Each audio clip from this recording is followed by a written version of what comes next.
Hello and welcome to Solo Playhouse. My name's Matt.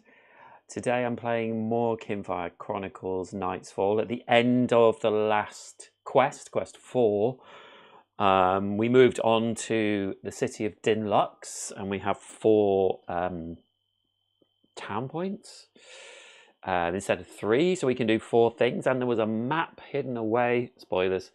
Oh, my lights aren't on again. Yeah, there was a map hidden away, and so we found the map. And Dinlux is a big place, but it's split into sections. So we're going to have to do 3 things and then rest, basically, so we can change up some cards because we've got a lot of cards to look at. So let's look at the main Oh, that's funny. I noticed this yesterday. My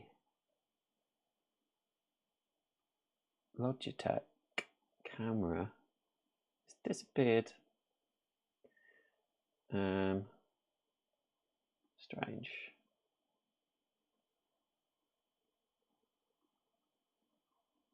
Yeah, I don't know why. Doesn't really matter. You just can't see the top of my head while we play. So yes, we're going to Dinlux. I did read some of this last time, but we got this little guide to Dinlux. So we're going to read some of this. Volume 1, The Stumps and the Horseshoe. Districts of Dinlux. The city is divided into 4 different boroughs: the Coping, the Nest, the Stumps, and the Horseshoe. Most of the essential city buildings, such as City Hall and the Great Lighthouse, can be found up at the Coping, where the wealthy and prestigious live. So up in this section.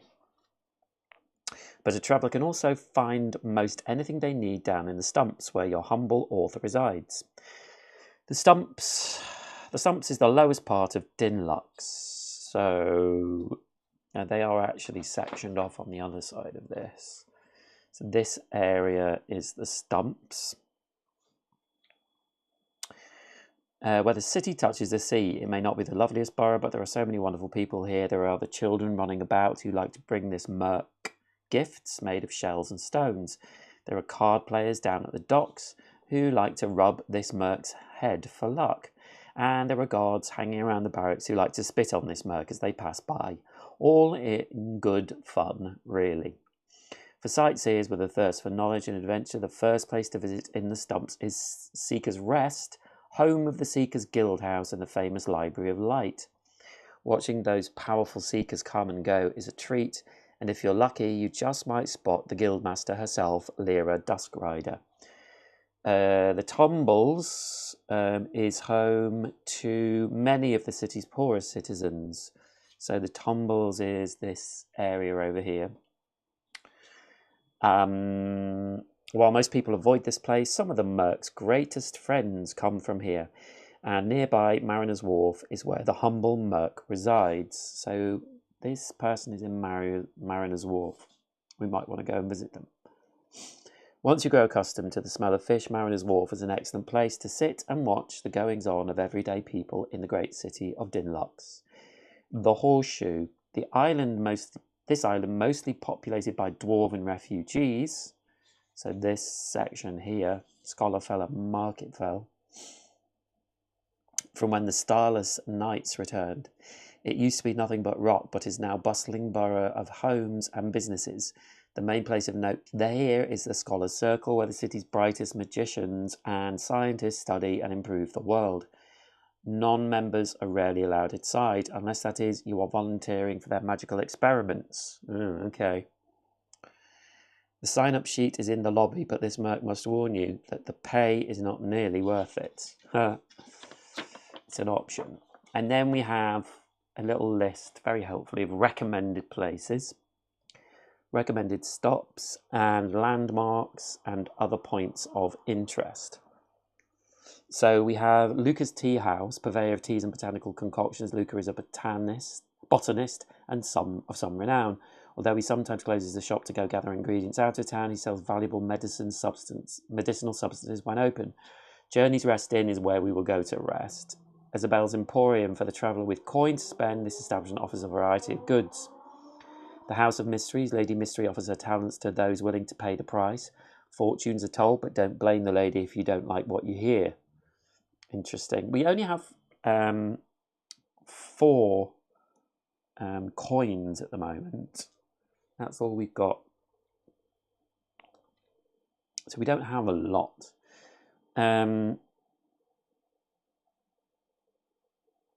Nara's Bounty House. Funded by the city of Dinlux, the bounty system pays rewards to those brave souls who help rid the area of dangerous creatures and criminals. Craftsmen are also available to put the materials collected from the more exotic denizens to use. Might go there. The Bird's Nest, a cosy establishment for refreshment and relaxation. This tavern is a frequent haunt of your humble author. Stop by and share a drink or two. So we could go and see the Merc. 20 Gold Rock Casino, for those seeking to while away the hours gambling. An honest establishment, but travellers will be wise not to gamble what they aren't prepared to lose. Okay, so I think we should go to the Seekers Guild first. So that is 17. And if we just look on the map,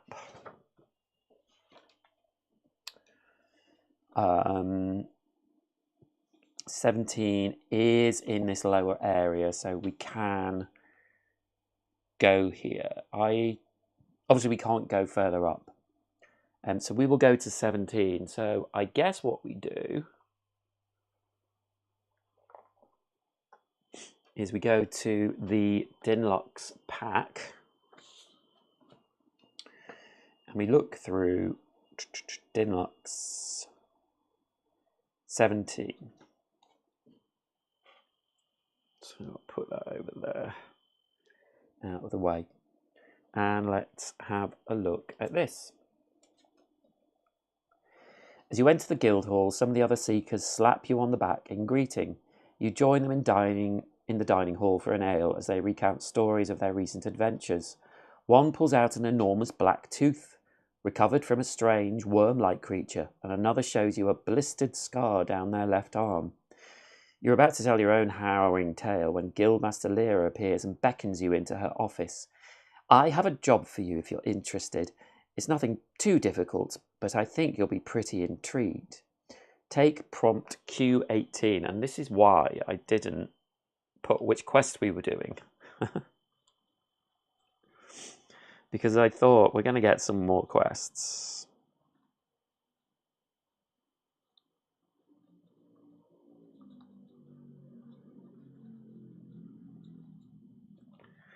So there we go, Q18. I couldn't see many Qs. Quests. Remove this card from Dinlux. So we will put this at the back of the Dinlux pack, I think. Oh, it doesn't seem to... Oh, yes, there is a back. So we'll put this at the back, turn the wrong way. I'm trying to do it so we don't mess things up, because I did a little bit with the last one. Quest 18, The Lonely Tower. Guildmaster Lyra has an easy job for you that involves visiting a local celebrity turned hermit. There's little risk involved, which could be a nice change of pace that earns you some extra coin. When you embark on this quest, open quest 18. Well, yes, we might do that because we don't have many coins. I don't particularly believe that that's true, what they just said, but it could turn nasty. So that was our first town action. I think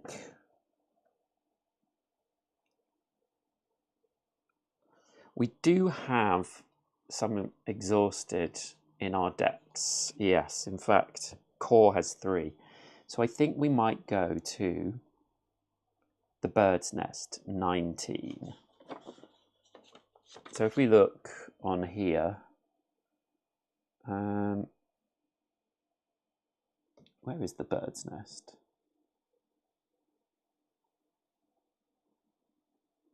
Oh, 90, yeah. So let's go there. So again, looking at the Dinlux pack, D19.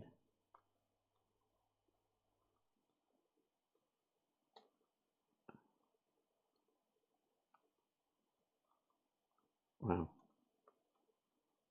There's a lot of 18-point things.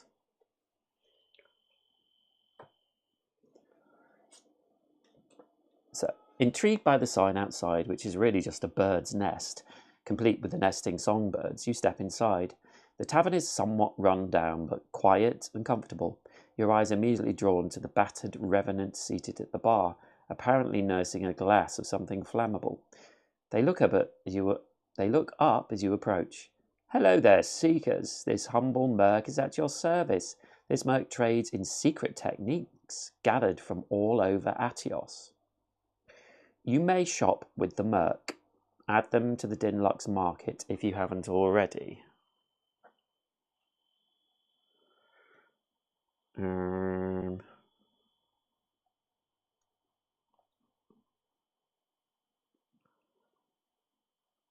Dinlux Quay, Dinlux Katya, Dinlux Crew, Lucas Tea House. Where is the merc?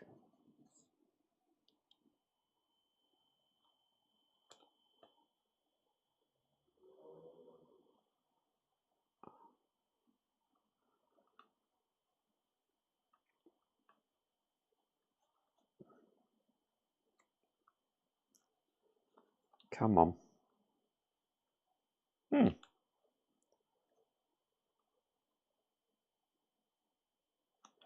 That's interesting. I can't find that.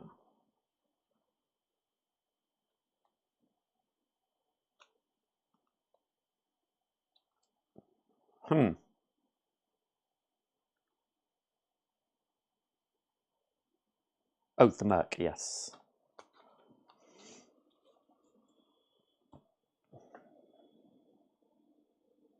The first time you come here, choose and open a copper treasure pack. Add the contents of the copper treasure pack you open to the merc shop inventory. See shopping in town exploration rule book to further information. Okay, so copper books are the basic ones, I think. Let's just make sure.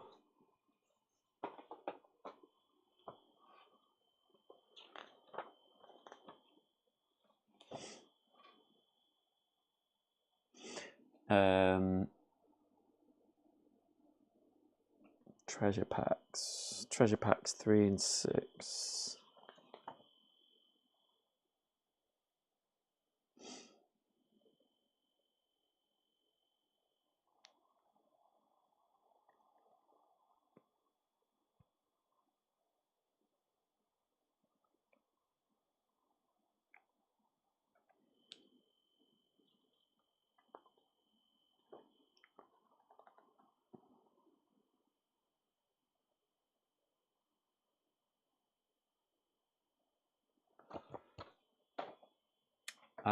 Scott, are you in here? I don't know if Scott's watching. I think they're copper, silver, and gold. So I'm just going to select a copper one. I've opened 3 copper ones, so let's open the next one. I'm pretty sure this is right. So this will become the items that the merc is selling. None of them are character specific, but they will be available. Add the contents of the copper treasure pack you open to the merc shop inventory. See shopping in the town exploration rulebook for further information. Your city action is over.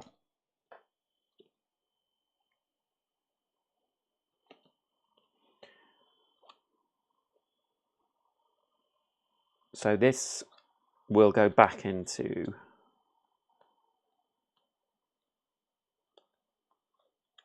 here.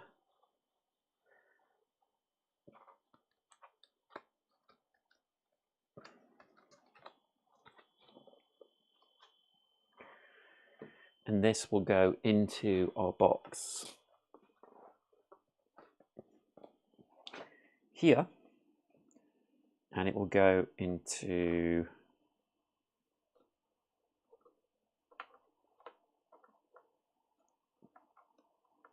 City Market.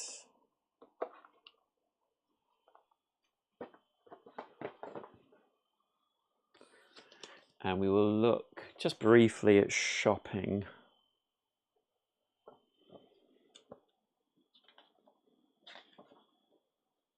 Shops and shopping. When you visit a shop, you will be instructed to add that shop to the city market the first time you visit. In that city dex cards, you'll find a menu of cards.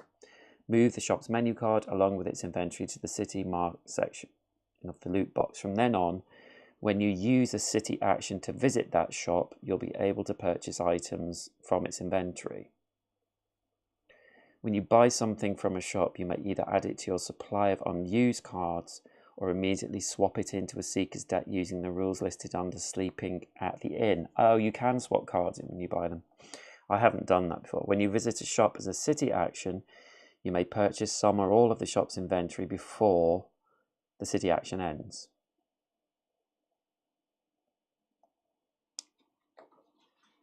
But can we do that now? Let's just read that again. God, there's so many.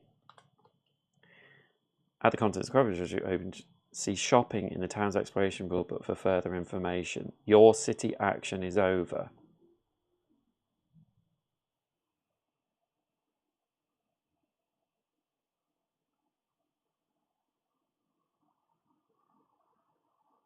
The first time you visit. So we are visiting the shop. From then on, when you use the city action to visit that shop.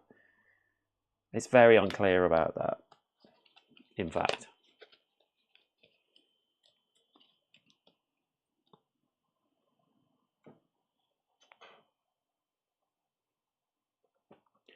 But I would say we wouldn't, he's just offered us to look at his items. So why would we not look at them? So his card says, the humble merc has picked up all sorts of tricks while travelling. If any of it's helpful to your seekers, then the humble merc is happy to teach it to you for a price. This training is available here. 0 Kinfire cards, 1 coin. 1 Kinfire cards, 2 coins. 2 Kinfire cards, 2 coins, and 3 coins. Well, he doesn't have.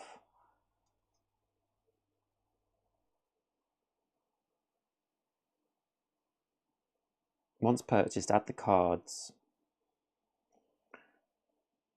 So what do we have?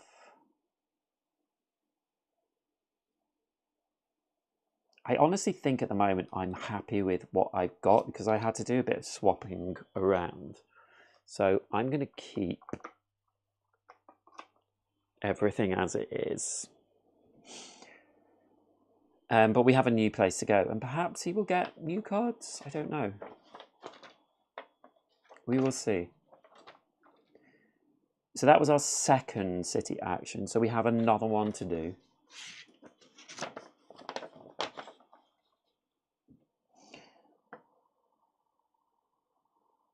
There was something.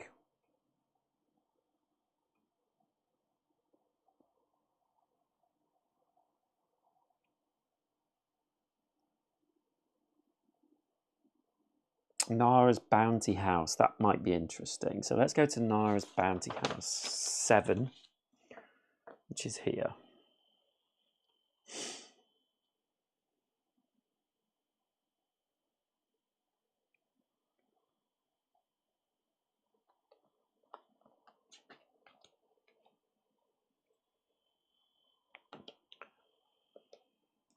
So Nara's Bounty House.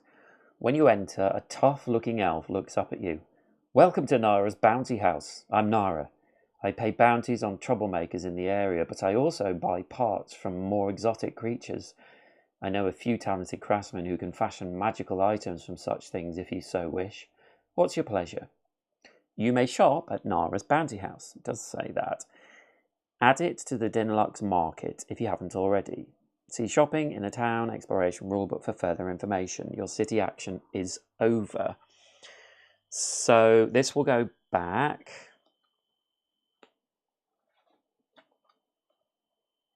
And we want Nara's shop now. I think to be fair, it probably said that on the other one. Okay, so we've got Nara's bounty house. And she has some cards. So we can now shop here. Check the board for bounties, or if you have creature materials, talk to one of our craftsmen. Craft one specific focus token into its special item. Ah, okay, so these are the tokens. These, when we killed enemies, we got to keep these. Craft one specific focus token into its special item and or sell any other focus tokens for 1 coin per 2 tokens sold. Oh, excellent. So we can get more money. So these are the tokens we have. Once traded for, add the card and its link boost to the Seeker's unused card pool or swap them into the Seeker's deck using the normal deck building rules. Excellent. So what do we have? We definitely killed... It's just... These are the ones that we've killed. So we have this bottom one. We have the antler. And I think we have this one as well. Oh, maybe not. No, we don't have that one. That was the last one that we didn't do. So, the Antler Dagger is a 3 attack. It's a blue 3 attack, which gets focus. Plus 3 attack if you return a numbered enemy chit from the spent chits area bag. Ooh, okay. And the boost is as an attack. So we can get that. Or we can get the Wyvern Cloak. We cannot get the Blazing Sword. So the Wyvern Cloak is an action. Made from the wing leather of a wyvern, this cloak grants protection and speed. Gain +1 move and an armor. Free action, perform another action. And it boosts too, so that could be quite useful for Valora actually. Useful for her to move, and getting an armor for her is just, you know, a bit of protection for her. We can also sell these other tokens. 1 coin per 2 tokens sold. Okay, let's have a look, because I think this one might be good for core. Capture Rune is his ranged attack, which I quite like. What's his other blue card?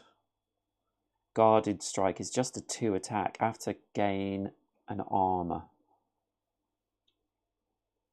This is quite useful. Guarded Strike. Where's Guarded Strike?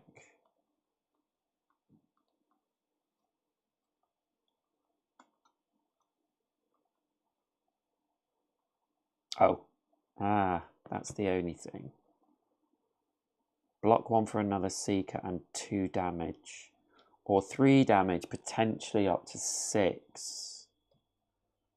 6 damage is so good. And boost another attack. So we are doing a lot of damage with this, but we're losing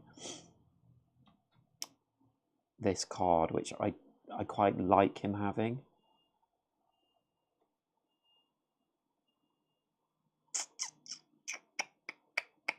It is a lot of damage. I think I'm going to try it. So I'm going to do that automatically. Swap those 2 out and put these 2 in.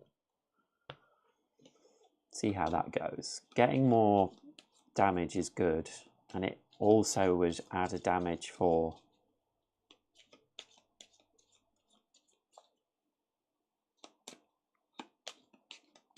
Valora. Okay. So those will be going into our unused cards. And then this one, the Wyvern Cloak. There's green. Now, Valora has a lot of green things. She's got...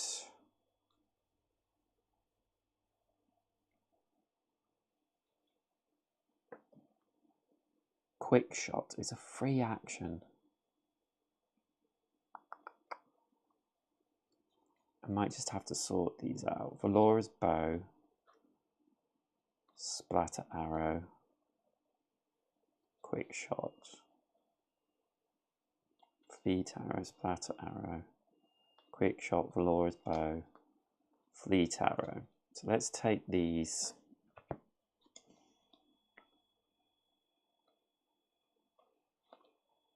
Quick Shot.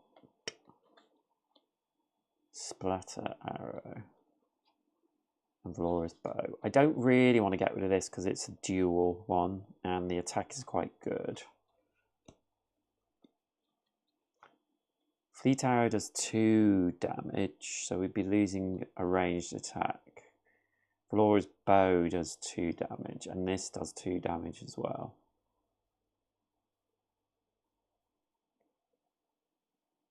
Block for another Seeker. So we're moving the block with the Wyvern Cloak and a move. And it's a free action.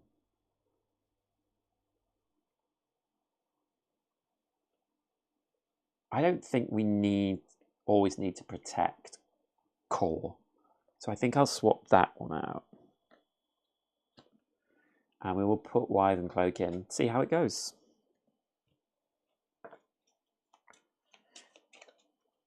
So those go in. And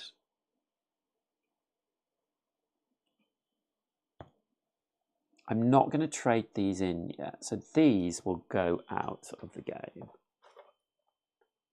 So we'll just put these in a bag.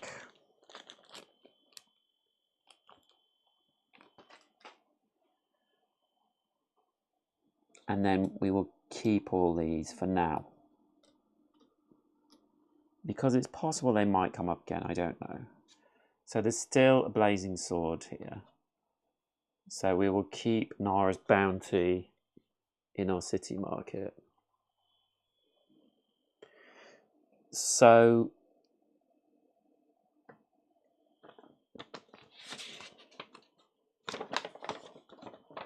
we went to the Seekers Guild.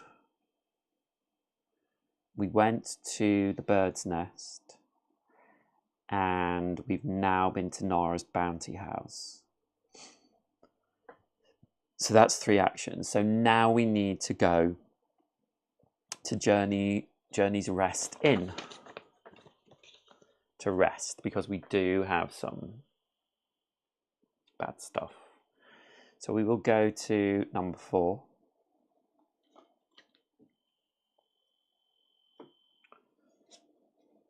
And this says, the Journey's Rest is far from the finest inn you've ever visited. It's not particularly well maintained and the food is bland at best, but at least it's cheap.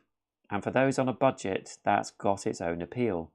You may pay 1 coin to stay the night.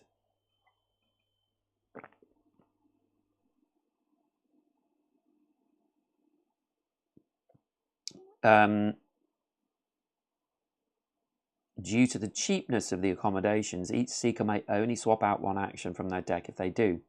If you stay the night, your city action is over. Otherwise, return to the map and choose again. Okay, so we will pay the 1 that we need to pay.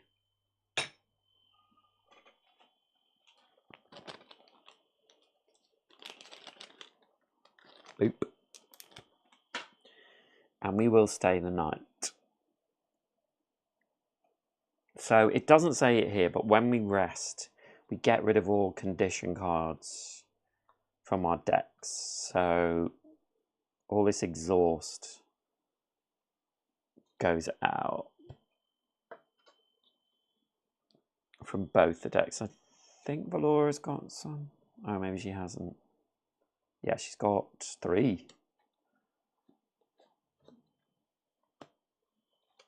So all that goes out. And we'll just shuffle up their decks again.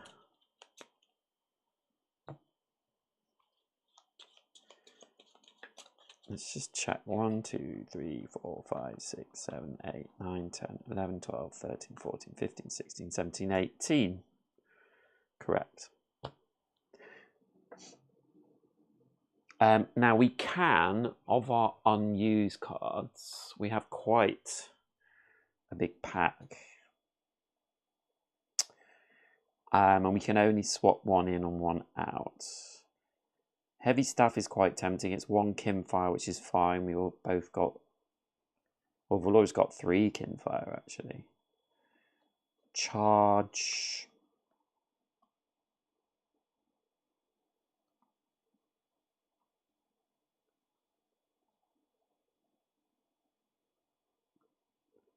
Where's charge? Where's the other...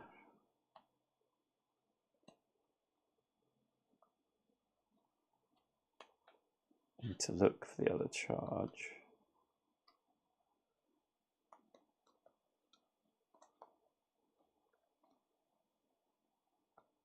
Riposte.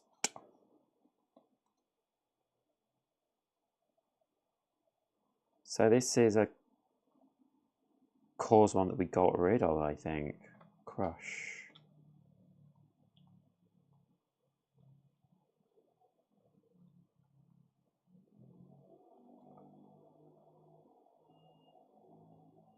Twin shot looks good to me.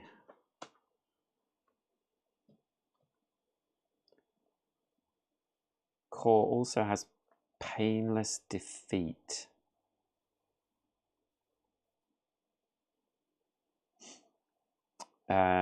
It's a 1 attack. This attack's damage cannot be increased. If this attack defeats an enemy, Core gains 2 Kinfire. And it has a restore 1 health to another Seeker. And it's 2 wild cards. So we can replace anything with those ones. That's pretty good.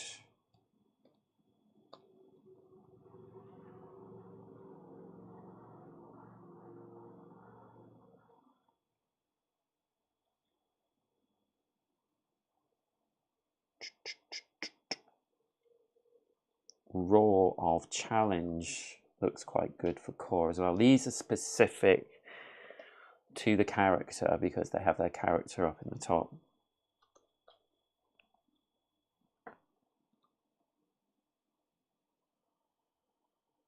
It always confuses me because Valora's not got a hat on. These are Valora specific ones. Twin shot is really good.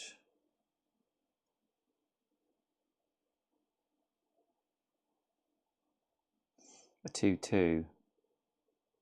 I presume that can be split between as well. I need to check that up, but block for another Seeker. Block 3 for another Seeker. It could be useful, but Roar of Challenge, gain 1 armor, all enemies focus on you. It's a free action. Restore 1 health to a Seeker.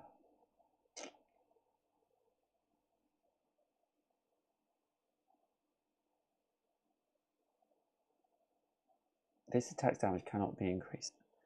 2 Kinfire is useful, but is it useful now?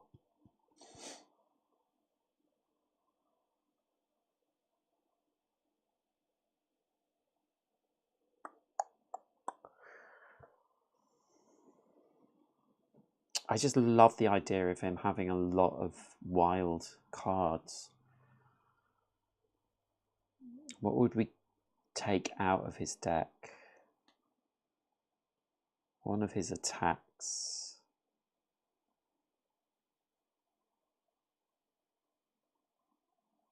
Mystic Slam, maybe. What's the other side of Mystic Slam? So, oh, it's also wild. I fancy taking another one of his out.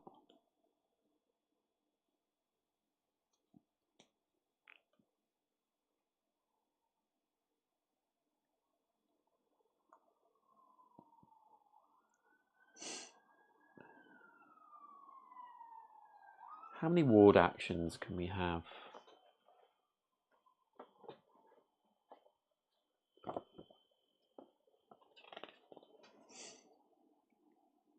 If a card shows a seeker's face on it, it's unique to that seeker and another seeker. Yeah. Limit of Kinfire, limit no more 3 instant cards. With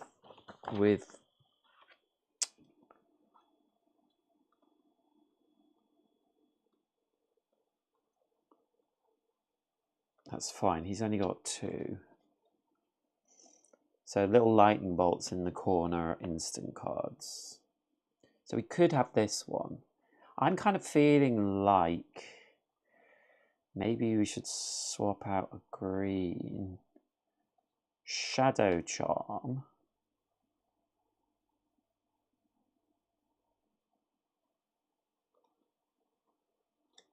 Where's the... Oh, Shadow Charm. While this card is in play, each time an enemy leaves your space, you may... Yeah, I don't think this is as good. So I'm going to take this out of his deck and put Roar of Challenge in. So this one can go back. And then with her, Twin Shot as a green action. Extra movement is Valora's Bow. The only thing with Valora's Bow is it gives us, when you make an attack, if you show that this card is in your hand, your attack gains 1. Fleet Arrow. Fleet Arrow is 2 and gain 1 movement. Yeah, let's take that out. Fleet Arrow. And we'll put this in Twin Shots. So that will go back as well. Ooh. What's that doing there? Charge. Oh, yes, I took that out of our deck, didn't I? I'll just look for that.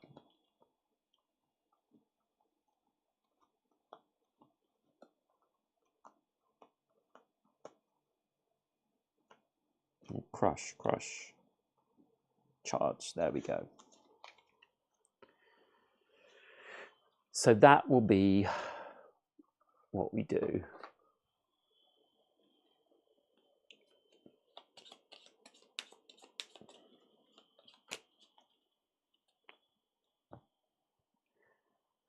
So we have rested.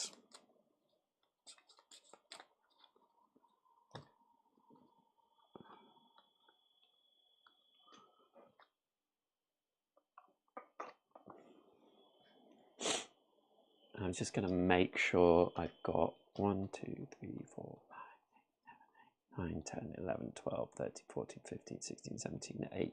Yeah. Okay, so D4 goes back, and that's the end of our 4 actions. So I'll put Din Lux back as well.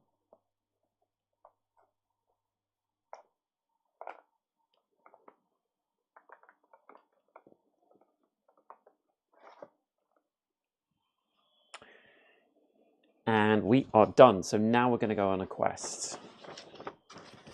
And I'm going to, maybe I'm foolish. Maybe I'm foolish, but I am going to go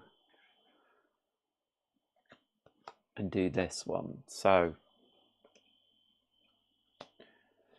Quest 18, The Lonely Tower. Guildmaster Lyra has an easy job for you. That involves, I don't like to say, I keep saying that, as a local celebrity turned hermit, there's little risk involved, which could be a nice change of pace that earns you some extra coin. When you embark on this quest, open Quest 18. So, from the box, we're getting out Quest 18 here. And let's just see what's in here. Okay. So let's... Oh, we don't know what map we're going to, actually.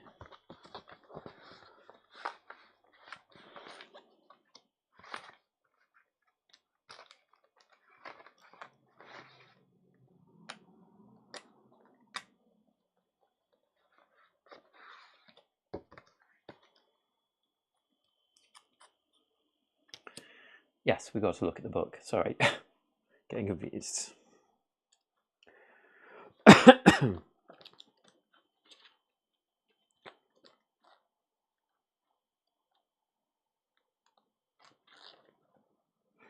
Quest 18. The Lonely Tower.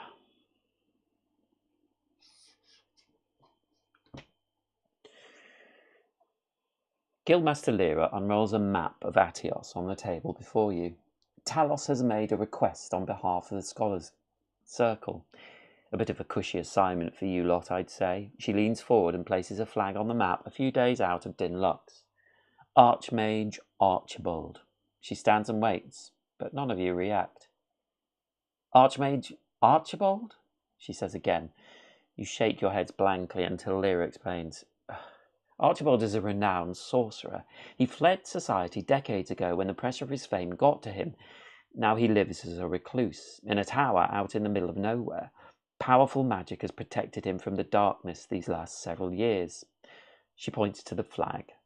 A circle believes that whatever he's been working on out there, they're all alone. What does this sentence mean?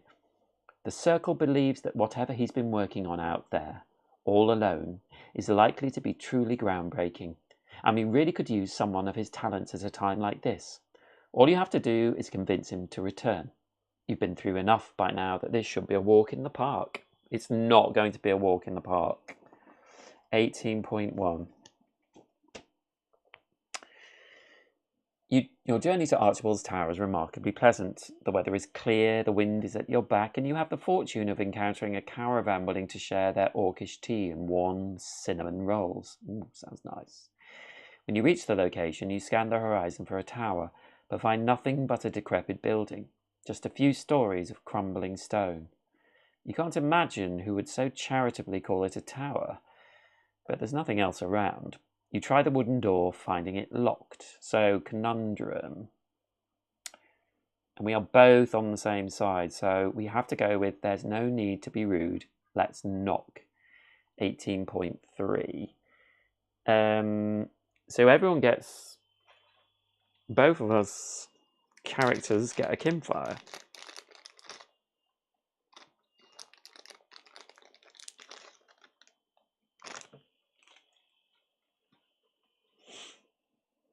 Go to 18.3. Where's my little marker? It will be in here, yeah. 18.3. You knock and then wait. You knock again, a little harder this time, and the door quivers and falls off its hinges. You shrug and take a few steps inside. You stare upward in awe. The tower is massive, stretching far taller than the exterior led you to believe was possible. A staircase circling the room like a corkscrew. Lost my place. Like a corkscrew seems to be turning and moving along the walls like a living thing. We don't want any, echoes a voice from somewhere high above. It's Archibald. You assume, from up at the top of the tower. Perhaps he will listen to reason once you reach him. He won't. Take memory 18A and gain 2 fate tokens. Okay, good, because we don't have any.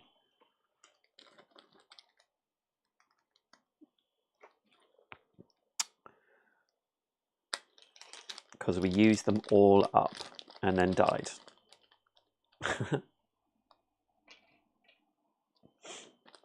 Okay. Memory 18A.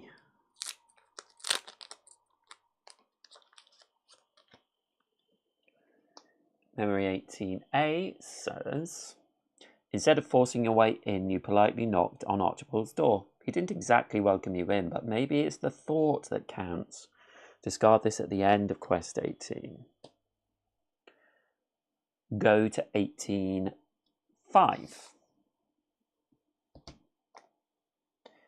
The stairway shivers before you. You spot something moving among the bookshelves lining the walls.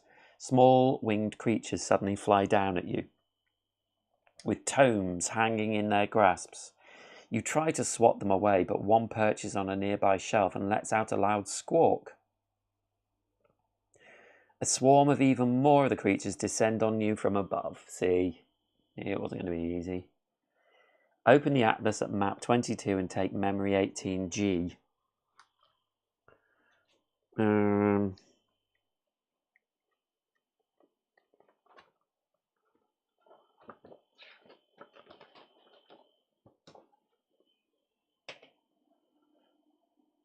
Okay.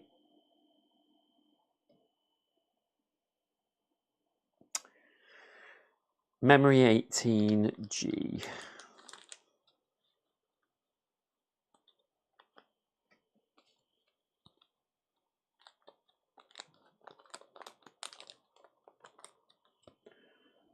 Memory 18G is all allies with health have corresponding standees and can be attacked. If an attack would give the targets a status, add +1 damage instead. If an ally is reduced to 0, evenly distribute its ability tokens among all remaining active abilities.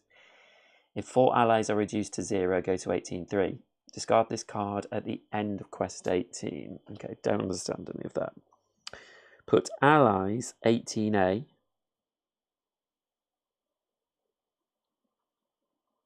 B and C into play.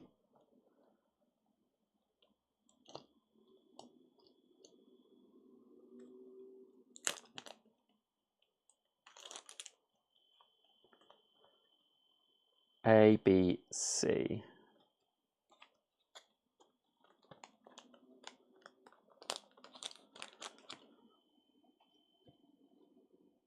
So the crystal, high above a large crystal hangs suspended from the top of the tower, emitting a bright glowing light. When the destiny bag resets, go to 1811. And then we have Bookworm. This ally can move across red lines. Does a 4 ranged attack and has 15 health. And Bookworm, this ally can move across red lines as well.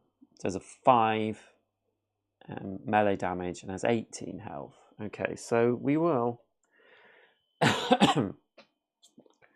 put these over here, I think, for now. And they have health.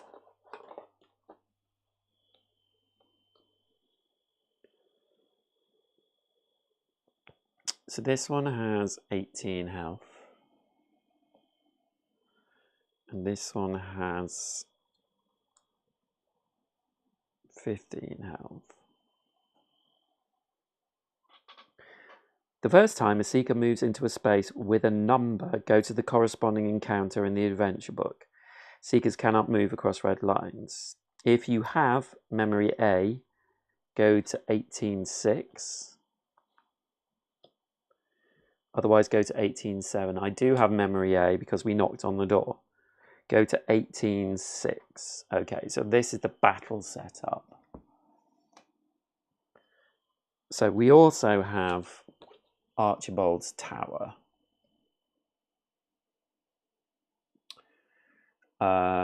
So I think, what should we do? Let's put these down here. And these. And then if we put this here, yeah. Just move these along.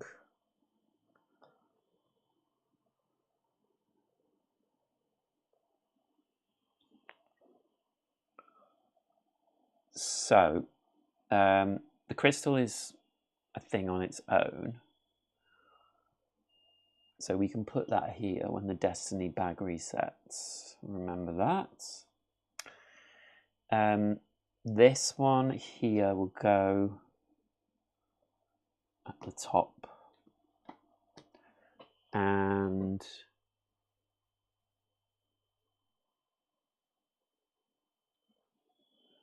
they will get 7, 8, and 9.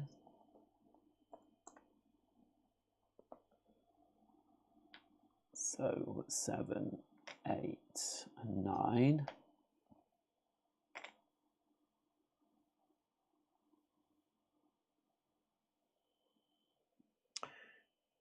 And the purple bookworm will get 10, 11, 12.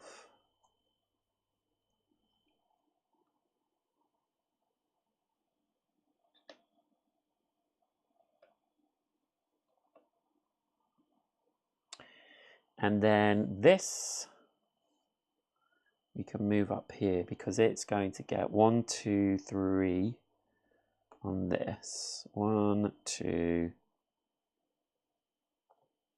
3, and the darkness.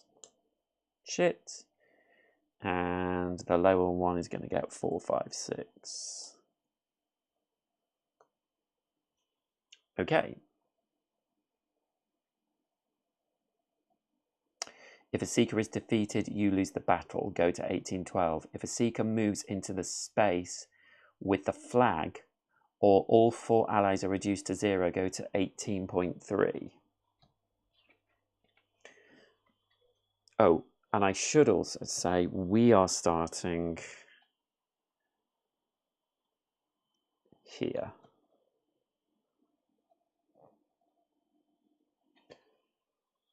So if a seeker moves into the space with the flag, so we have to go all the way around here to get there.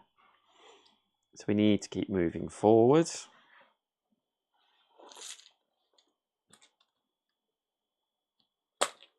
And then I just need to look at this. So all allies, so these two,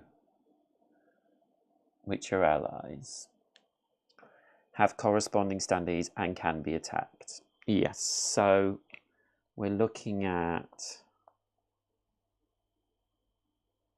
Oh, I just need to see where they're going.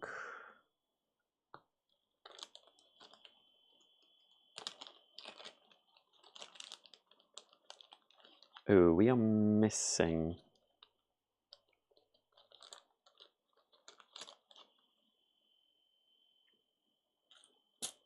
Unless they're still in here. No, we are missing a couple of tokens. Which is, you know, the way of this. It's had to be reset, this game, so things happen. But this one is going...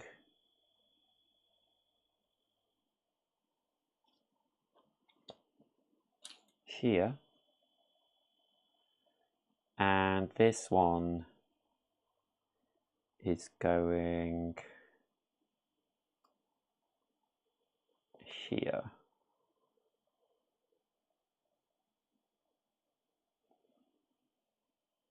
And we do have a token for the tower itself. And we have a couple more of these, but I don't know how they're going to come into play.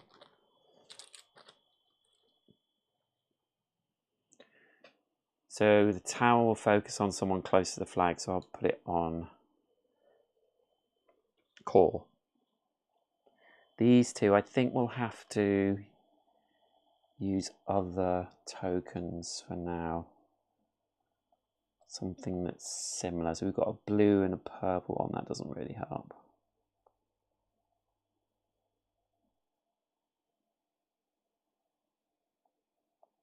Okay, so this one is looking that way, and they don't have a focus. Okay, so let's read Archibald's tower as well. Archibald's tower does not occupy a space and cannot be attacked. Bookworms target the seeker with Archibald Tower's focus. Okay, so that's why there's only one. Got it. You haven't done anything wrong, Scott. Apologies. I just haven't read enough.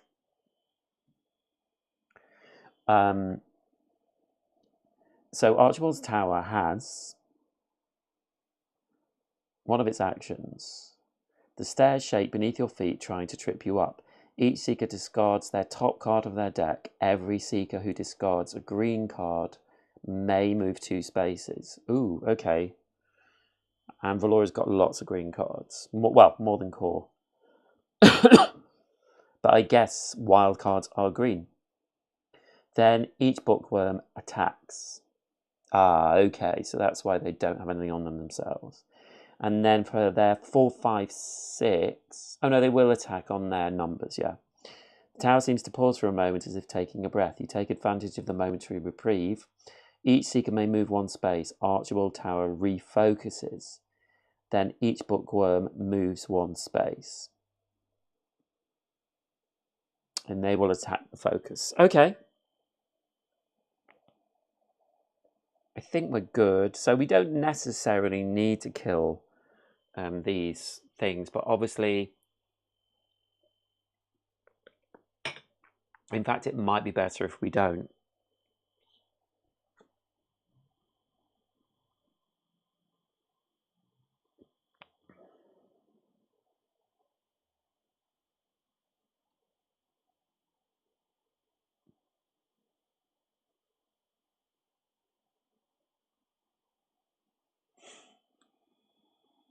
Yeah.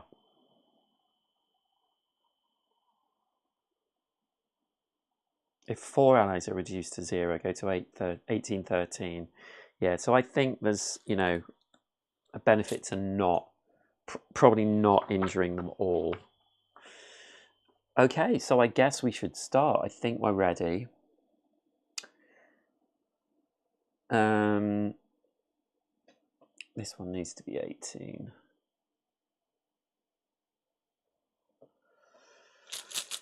So, we draw 7 cards. Sorry. So 1, 2, 3, 4, 5, 6, 7.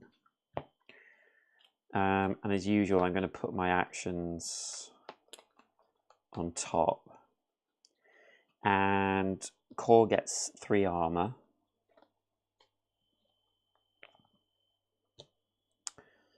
And then Valora will draw 7.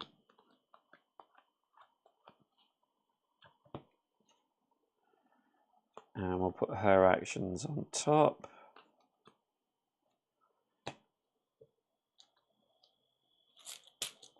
And we will begin.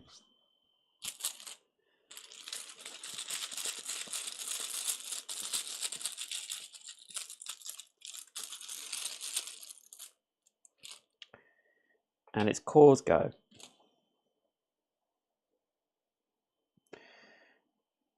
So he's got focus anyway, and he's got a lot of cards that give him focus.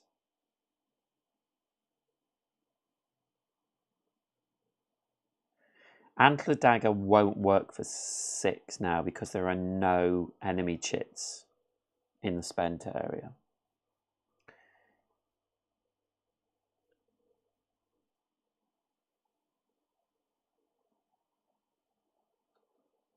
And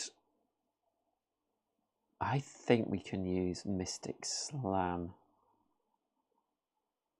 So I'm going to move 1 into this thing space. And I'm going to play Mystic Slam. So Mystic Slam says it's a 1 attack, gives focus to Core. He's already got it. So we will do 1 damage to the purple bookworm. After attacking, you may move... Oh, hold on. Does Valora want to help with that?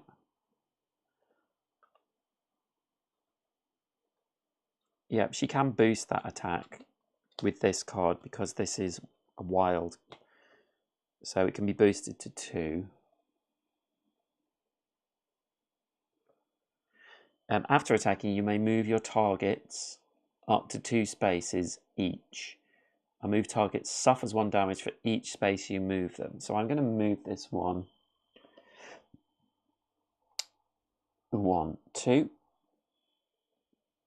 So they suffer another 2 damage. moving them out of the way, really, more than anything else. Okay. That's Cor's turn.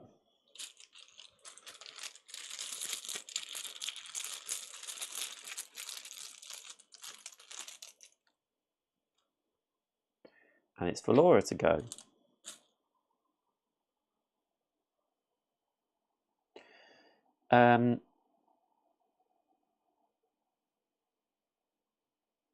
She has her Eye of Huntress.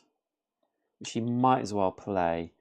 So Eye of Huntress, while this card is in play, and this stays in play, this is a ward action, your ranged attacks may target enemies 2 spaces away from you, and it's a free action, so I get to have another go. Move it over there, actually.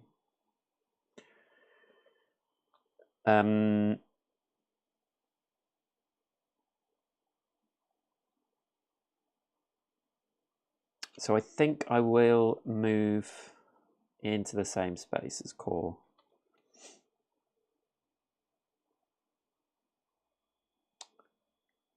And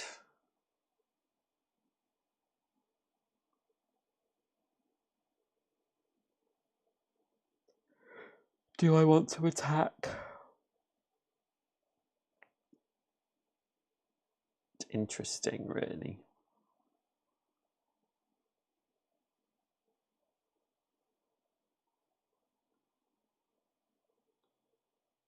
I guess I might as well.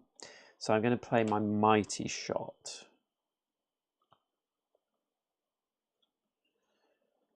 And it brings focus onto Valora.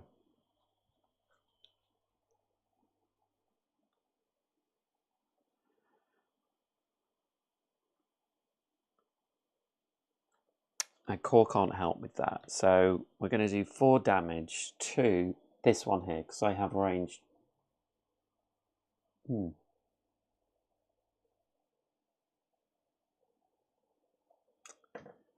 Interesting.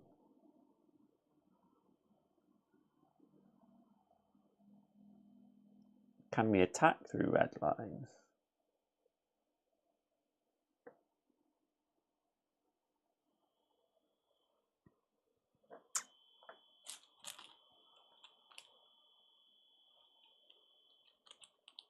They're not normal lines. Let's just look at combat.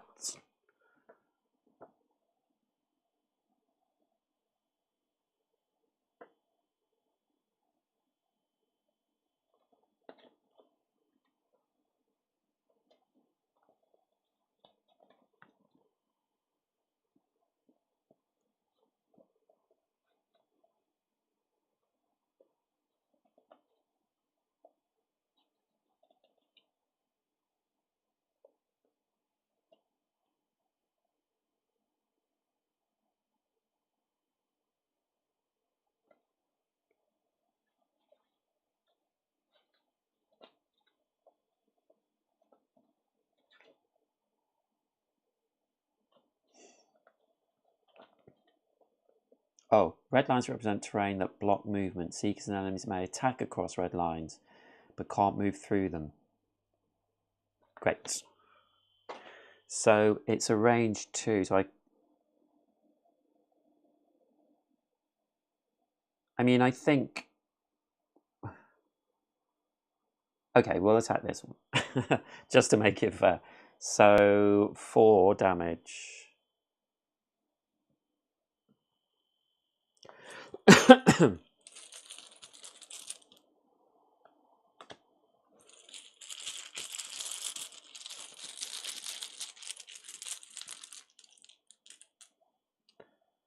And we have drawn 9. So 9 is the blue bookworm. So it is a ranged attack, and it can move 1 and do a ranged attack on Valora. So she would take 4 damage. But I think Core can help with this. Yes. He has Raw of challenge. So he can play this to block 3 for another Seeker. So it only does 1 damage to Valora. She doesn't have any armor. Okay.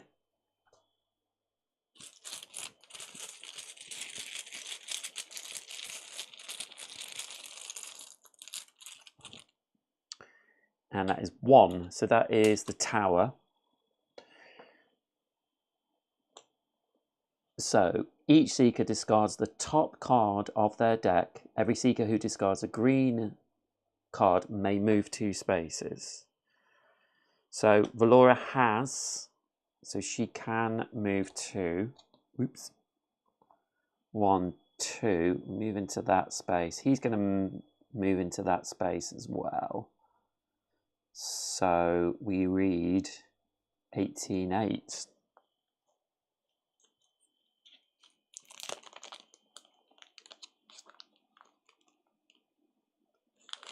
And then each bookworm attacks. Yeah. Oh. Oh, 18-8 in the book, yes.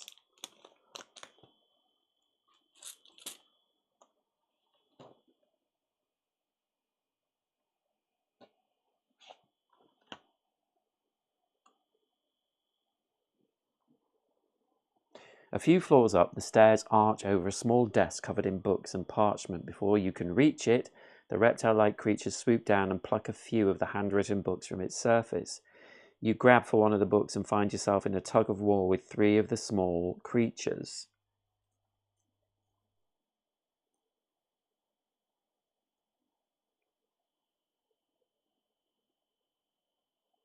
Hold on.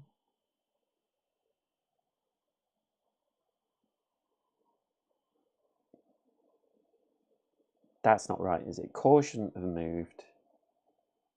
I should have drawn a card for him. But it was green. So he does move.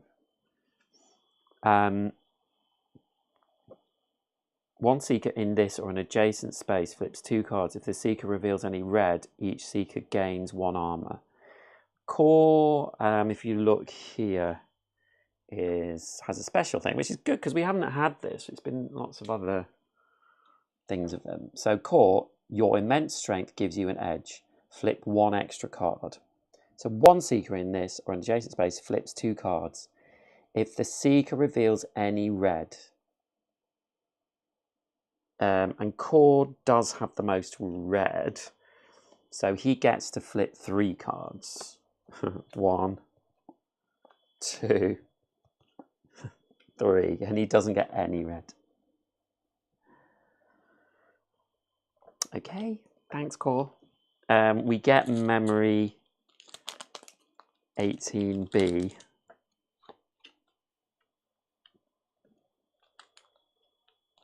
So this says, the worn handwritten journal contains entries dated up until 10 years ago. My work with the crystal has proved remarkable. As predicted, I have discovered an alternative method to creating a being, like a revenant, but the rest of the page has been ripped away. So we mustn't forget that each of them are going to attack us as well. So they're going to attack Valora, actually. So the blue one will attack first at range, so it can attack Valora. Does 4 attack to her. Core can block 2. So it does 2 damage to her. And then the other one does a melee attack. So it can fly over, so it moves into our same space.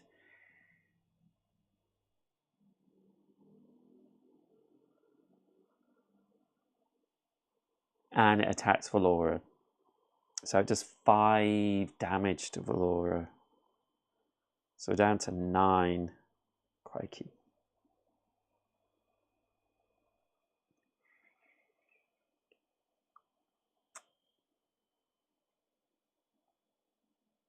Okay.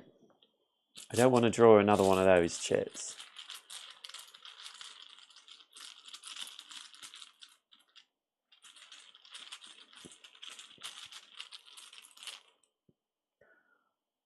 So we've drawn 10. Oh.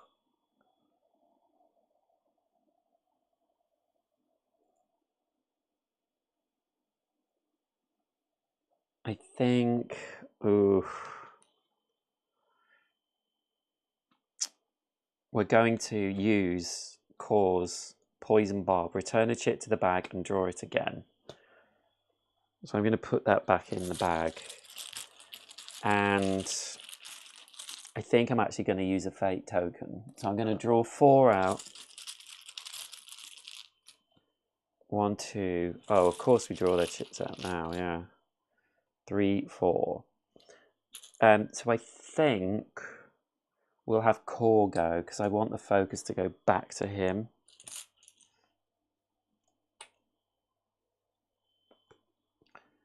So...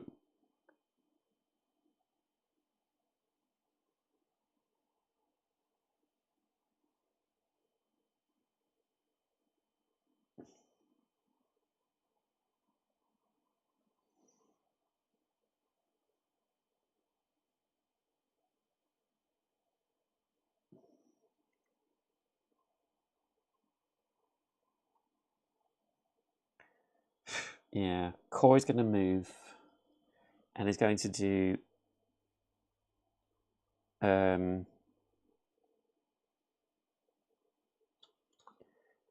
Capture Rune attack, which is 2 damage and a trapped, but it trapped becomes damage, so we do 3 damage to the purple bookworm, so it's down to 7. And actually, let's just have a look. You can't block.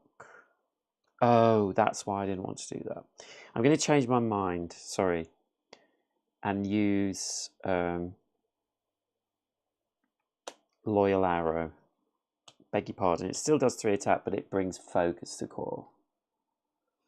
After attacking, you may discard another card to return this card to your hand.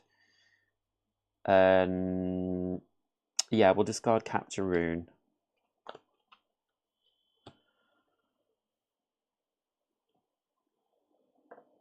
Okay. So I'm going to save it now because Core's got 19 health, so he can take a bit of damage if that's what's going to happen. Number 11. So that is the purple, who's going to move into Core's space and attack him for 5. He has 3 armor, so he will discard 1 armor. But also, Valora can block. She can help with another Seeker. So actually, he takes no damage from that. In your face.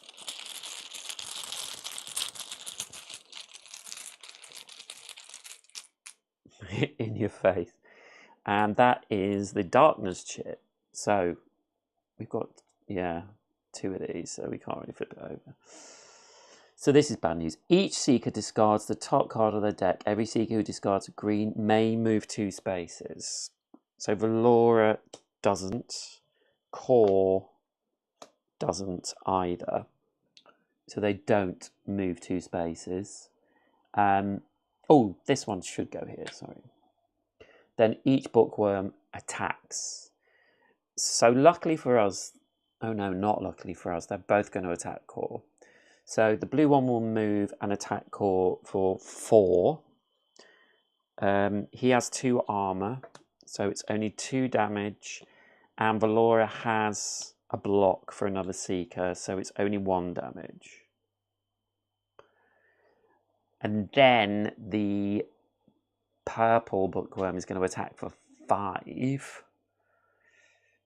So he does have 1 armor, so it's only going to be 4. Valora can't help this time, so he's down to 14.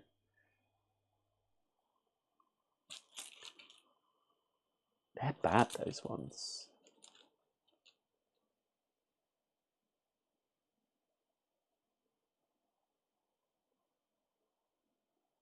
Hold on, why did I do that? It's just the... Oh no, it was, yeah, it was the darkness chip, yeah. There are 2 of them in here as well. On we go. Number 8. So that is the blue bookworm. And they are going to attack Core for 4. So he's now down to 10. Do you remember when they said this was going to be easy?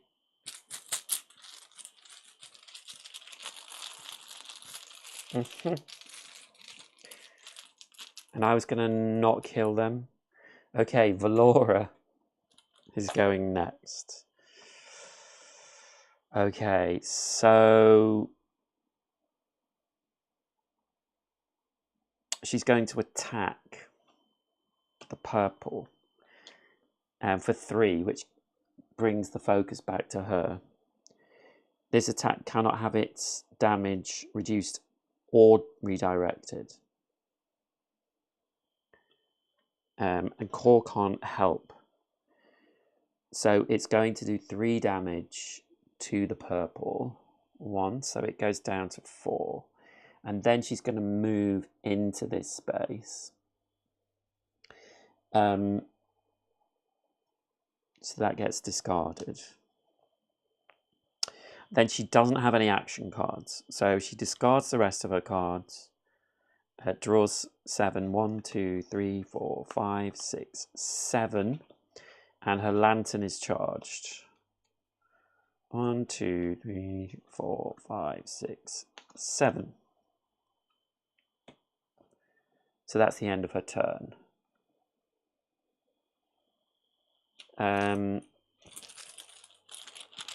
Okay, come on, tokens. Core. So Core actually has... Oh, he's got his antler dagger.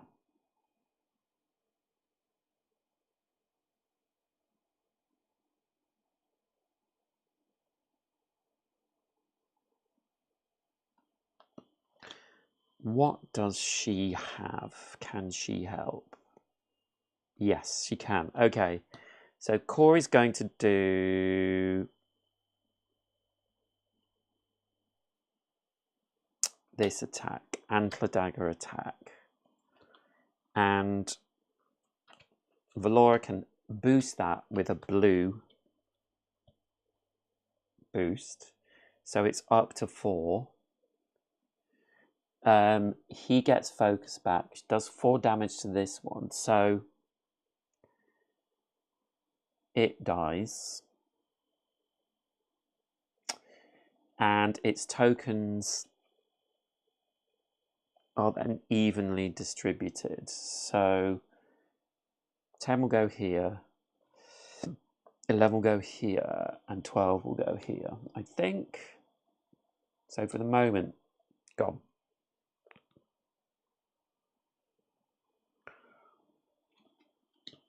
Action done.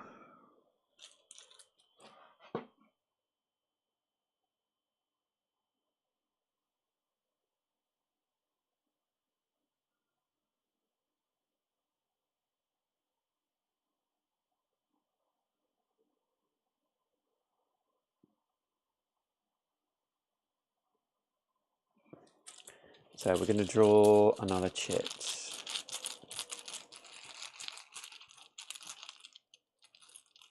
Did he move? No, so he can move.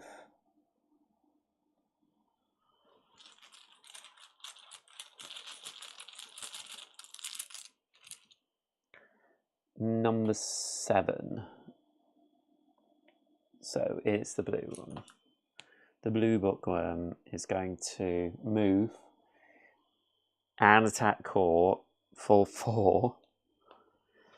And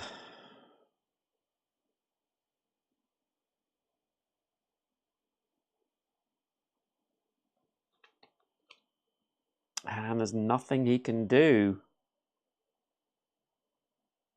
He's down to 6 health.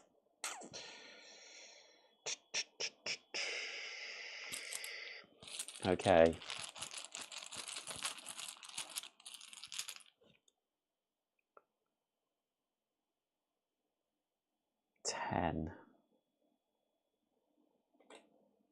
Oh, this is bad. This is bad. Each seeker discards the top card of the deck if it's green. Yes, it is green. So Valora can move 2. 1, 2. Come on, core. Red. Okay, so core doesn't move.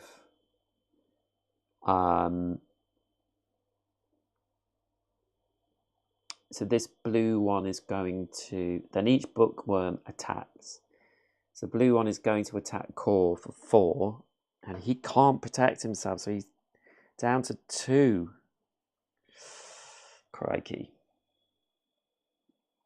Okay, I think we need to use our other fate token. Easy, remember? Remember easy?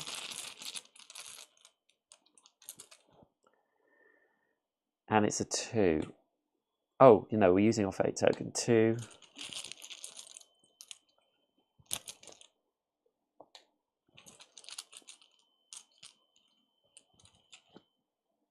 Core. Yeah, we'll use the core one. So core is going to play Loyal Arrow, which is a ranged attack of 3. So we can do 3 damage to the blue wyvern, bookworm. Sorry, wyvern. Valora can play a green card to let him move another one. So he's attacked and now he can move 2. 1, 2. So he moves into 18, 9. So we'll read that. 18, 9. You reach a complex contraption of levers, gears, and wheels. A well-worn journal sits on an out-of-reach slab. 2 strange mechanical appendages hang above it, connected to a series of gears.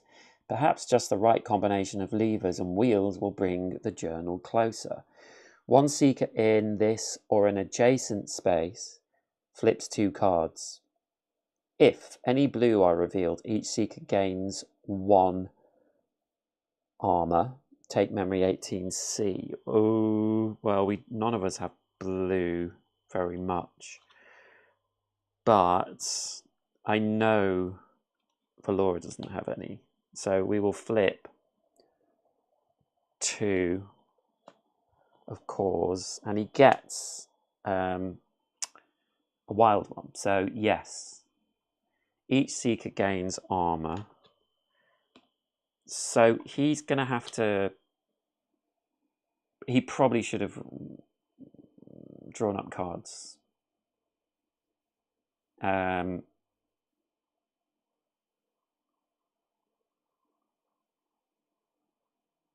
Take memory 18C.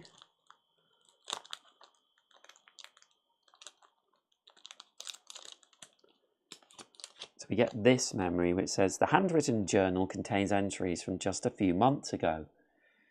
It has taken a good deal of time and effort to learn how to operate these burdensome appendages well enough to write, but finally I believe I have mastered what once seemed like a simple task.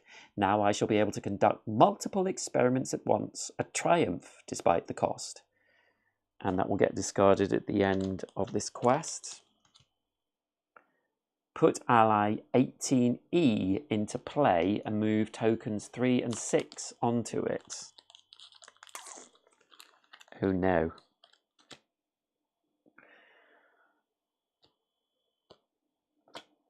Oh, so this is, you smashed the crystal controlling the magical defenses in Archibald's. Is that right? No, that is not right.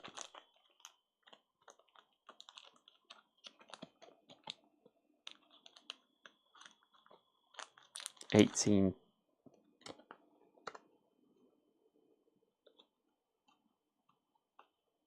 Huh? Put ally 18E. Sorry. So yes, bookworm. Yellow bookworm. With 12 health.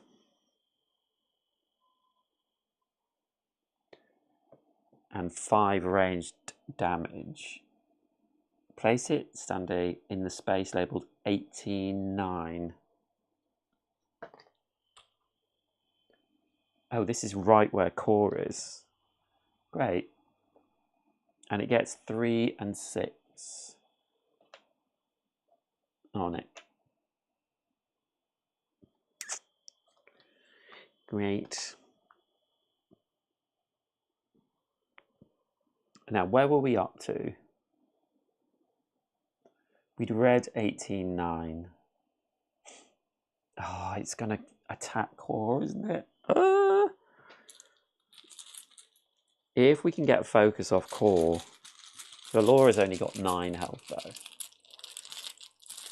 Oh, and I need to redraw for core. So he's getting 1, 2, 3. Then his lantern charges.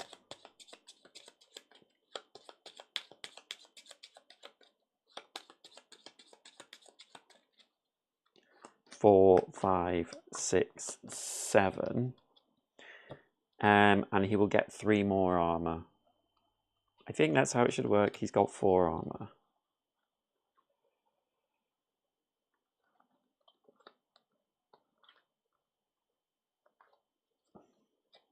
So at least he's got some protection. Okay.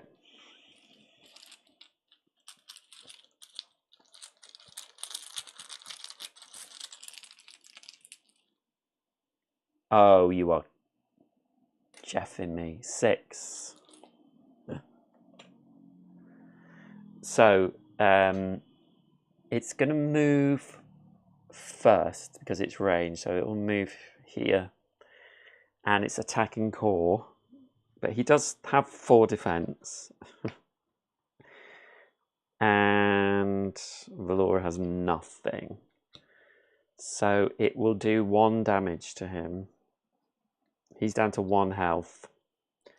And he loses 1 armor.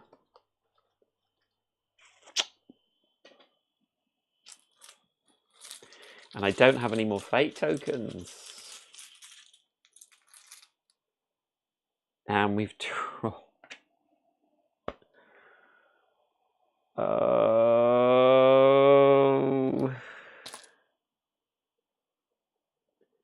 each seeker discards the top card of their deck. Green may move 2 spaces. Okay, core can move 2 spaces. But he can't move out of the way of these. I just haven't been able to attack. Valora has drawn 2 tokens this game. 2.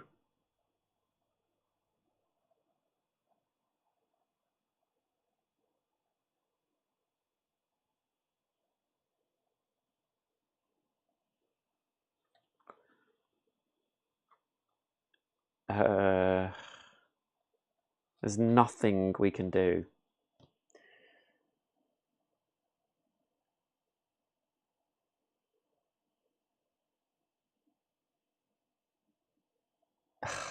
One, 2.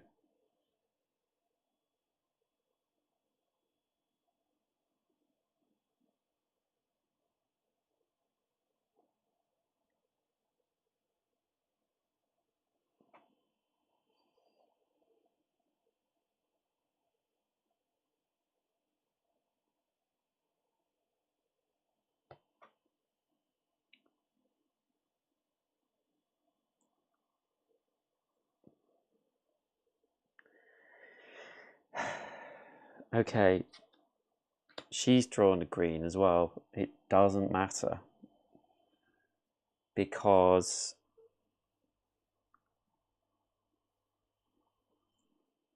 then each bookworm acts. So the blue one is going to move, and it will move here and attack for 4 on core. And he only has 3 armor, so he goes down to 0. So if a seeker is defeated, you lose the battle. Go to 18-12.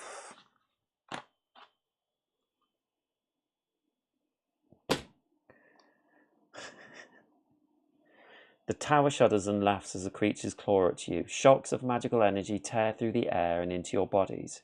The stairway ripples in a wave that sends you tumbling down to the ground level and out the door onto the grass. A gate slams shut over the doorway, followed by the click of a lock. Unable to find a way back into the tower, you are forced to return to Dinlux. Guildmaster Lyra doesn't laugh when you explain how you were defeated by a tower, but she keeps a hand over her mouth all the same.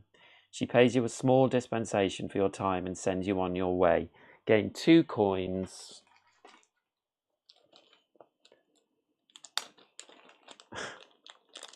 The city action is over.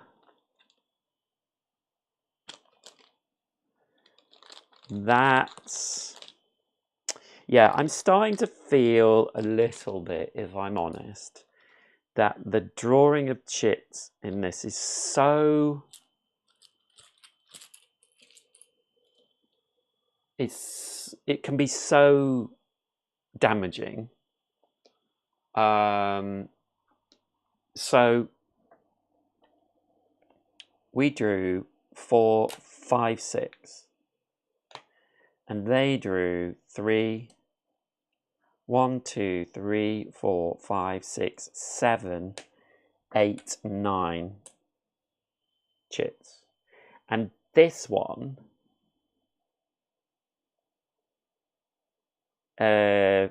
each bookworm attacks. From the ranged bookworms, you cannot keep away from them. So there is no escaping them. I don't think there was anything I could do. And because she had only drawn 2, even though I got through a set of my cards,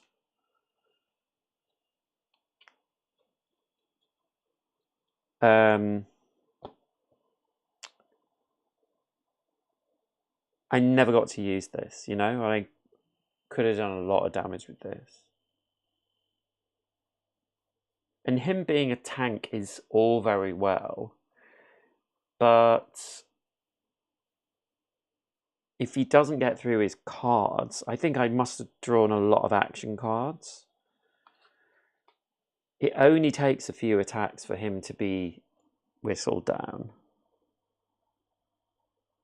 So we have 3 city actions.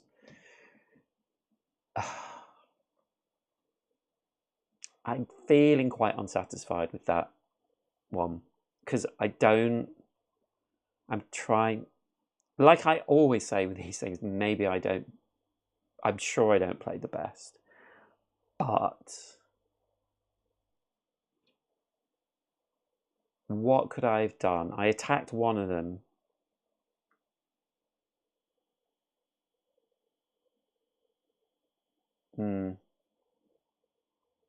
I'm a little bit disappointed with that one. And also to kind of, of course I knew it wasn't going to be easy, but I thought it was going to be, it's interesting that they couched it in, oh, this will be less of a battle, and it's absolutely not. It's the same. And it's kind of, this time it's frustrating with the end as well, because we don't know what he would have done to help us. And are we starting to fall behind because I haven't won the last 2 quests? You know, this can happen in games like this. If you start to not get the benefits of winning, you start to fall behind. And does that make it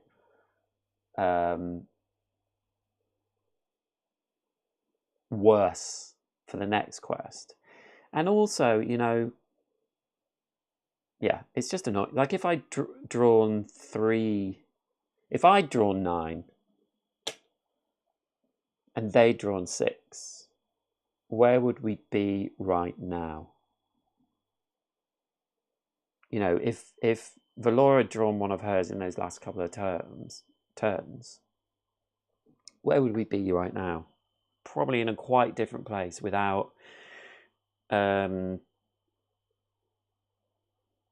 much skill So I'm starting to question that a little bit. I actually really like drawing the chips. Like I think it's a really nice thing, but the mitigation is like I used all the mitigation and it still didn't help me.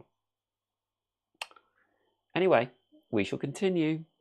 Thank you for watching, and I will see you next time. Bye.